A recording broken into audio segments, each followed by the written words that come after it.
साहेब, हिंस्त्र प्राण्यांची भीती नाही परंतु माणसांची भीती वाटू लागली आहे, अशी व्यथा आदिवासी मुलींनी मोर्चात मांडली आहे। तर चोपडा तालुक्यातील अल्पवयीन आदिवासी मुलीवर अत्याचार करून तिची हत्या करण्यात आली आहे। या घटनेच्या निषेधार्थ चोपडा शहरात आज आदिवासी समाज बांधवांच्या वतीने मूक मोर्चा काढून आरोपीला तात्काळ फाशीची शिक्षा द्यावी अशी मागणी करण्यात आली आहे। सदर मूक मोर्चा डॉक्टर चंद्रकांत बारेला यांच्या हॉस्पिटल पासून काढण्यात आली आहे। तर या मूक मोर्चामध्ये मोठ्या संख्येने आदिवासी विद्यार्थी आणि सामाजिक कार्यकर्ते पदाधिकारी सहभागी झाले। चोपडा शहर पोलीस स्टेशन येथे मोर्चाला संबोधित करताना डॉक्टर चंद्रकांत बारेला यांचे अश्रू अनावर झाले। यावेळी पोलीस निरीक्षक मधुकर साळवे यांना आरोपीला तात्काळ फाशी देण्यात यावी या मागणीचे निवेदन देण्यात आलं।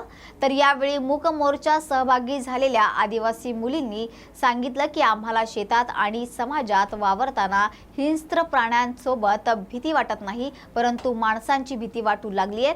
त्यामुळे यावेळी त्यांनी असं सांगितलंय, मुलींवर हे इतकं अत्याचार होतंय ते का होतंय आणि होतंय तरी पण त्यांना का अत्याचार म्हणजे त्यांना काय फाशी ही कशाला नाही आणि मुलीला न्याय का नाही मिळत आहे?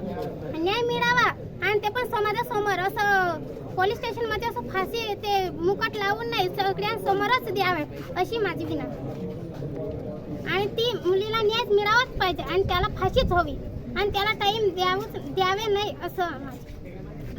कालची जी बातमी होती निरवाडे गावाची, त्या गावामध्ये 13 वर्षाची मुलींची जे त्याच्यावर रेपचे झाले त्याच्यावर रेप झाले त्या आरोपीला फाशीची शिक्षा द्यावी असं फाशीची शिक्षा द्यावी त्या शासनाने त्या आरोपीला कुठं सोडण्याची फाशी देण्याचीच जबाबदारी घ्यावी। त्या आरोपीला कुठंही जगण्याची इच्छा नसावी, सगळ्या समाजासमोर त्याला फाशी देण्यात यावी।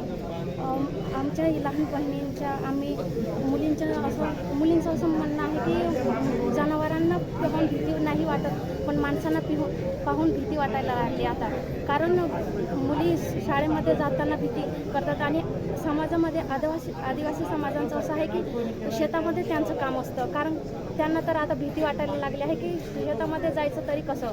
त्यांना शेतामध्ये काम करताना जनावरांना पाहून भीती नाही वाटत असेल पण माणसांना पाहून आता भीती वाटायला लागली। त्यांना वाटतं आहे की कसं होणार काल ज्यावेळेस संध्याकाळच्या वेळेस ही घटना आमच्या कानावर आली आणि त्या ठिकाणी ज्यावेळेस आम्ही पोहोचलो, अंधारलेल्या रात्री त्या सगळ्या किर्र झालेल्या याच्यामध्ये त्या जंगलामधल्या त्या पोरीचा छिन्नविच्छिन्न देह आणि तिचं ज्या पद्धतीने ते 13 वर्षाच्या मुलीवर झालेला अत्याचार हा त्या परिसरात जाणवत होता। आणि त्या परिस्थितीमध्ये हा अत्याचार फक्त एका मुलीवरचा नाही आहे, हा समाजावरचा अत्याचार आहे आणि हा कुठेतरी थांबला पाहिजे। जे काही कायदे असतील, जी काही न्यायव्यवस्था असेल, जे काही समाज बांधव असतील, यांना मी इथनं एक संदेशाने एक विनंती करतोय की त्या नराधमांच्या विकृतीला कुठेही त्याला न्यायाच्या दारामध्ये किंवा त्याला कुठेही ठेवू नका। या लोकांसाठी असे कायदे बनवा की ज्याच्यामध्ये त्याला वेळ देऊ नका ना, त्या गोष्टींसाठी त्यांना थांबायला वेळ देऊ नका। त्यांना लवकरात लवकर त्याला फास्ट ट्रॅक, जरी फास्ट असेल त्याच्यापेक्षा अजून फास्ट करा आणि या समाज बांधवांच्या समोर आणि समाजाच्या समोर अशा लोकांना फासावर लटकू द्या किंवा त्यांना गोळ्या घाला, कारण की ह्या लोकांची मानसिकताच नाही आहे जगात राहण्याची। अशा असंख्य माझ्या माता भगिनी आज त्या शेतांमध्ये जात आहेत, जेव्हा ते आमच्यासमोर मांडत होते, बोलत होते की आम्ही शेतात जायचं कसं, आम्हाला ह्या जगातल्या या जंगलातल्या वाघांची भीती वाटत नाही, आमच्या हिंस्त्र प्राण्यांची भीती वाटत नाही, आता माणसांची भीती वाटायला लागली। अशा या प्रतिक्रिया माझ्या भगिनींनी या ठिकाणी दिलेल्या होत्या आणि म्हणून आम्हाला या ठिकाणी विनंती करावीशी वाटते।